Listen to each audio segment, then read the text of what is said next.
হিমালয় থেকে আসা শীতল বাতাস থামাতে সাগর থেকে মেঘমালা ঢুকছে দেশের আকাশে।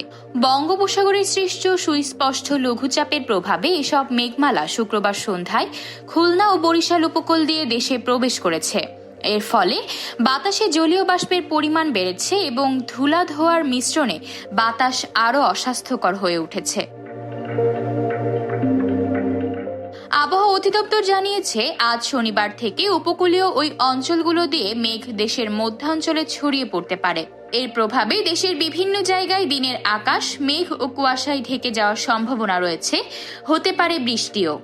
একই সঙ্গে রাজধানী সহ দেশের বিভিন্ন স্থানে ঘন কুয়াশা ছড়িয়ে পড়েছে। আবহাওয়ার পূর্বাভাসে আরও বলছে, আজ দিনে আকাশে মেঘ থাকলেও কোথাও কোথাও রোদের দেখা পাওয়া যেতে পারে, তবে উপকূলে রোদ কম উঠতে পারে। আবহাওয়া অধিদপ্তরের পর্যবেক্ষণ বলছে, বঙ্গোপসাগরের সুস্পষ্ট লঘুচাপটি দক্ষিণ পশ্চিম বঙ্গোপসাগরে অবস্থান করছে। এটি আজ আরও বিস্তৃত হয়ে উত্তর বঙ্গোপসাগর পর্যন্ত ছড়িয়ে পড়তে পারে। 3 দিন ধরে একটি সাগরে অবস্থান করায় প্রচুর মেঘমালা তৈরি হচ্ছে। দেশের উপকূলীয় এলাকায় আজ শুরু হওয়া বৃষ্টি আগামীকাল রোববারও দেশের বিভিন্ন স্থানে চলতে পারে।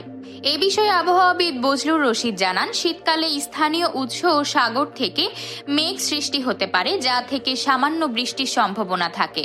তবে বঙ্গোপসাগরের সুস্পষ্ট লঘুচাপের কারণে এবার বৃষ্টির মাত্রা কিছুটা বেশি হতে পারে। বৃষ্টি ও মেঘ কাটলে ধীরে ধীরে শীতের তীব্রতা আরও বাড়তে পারে।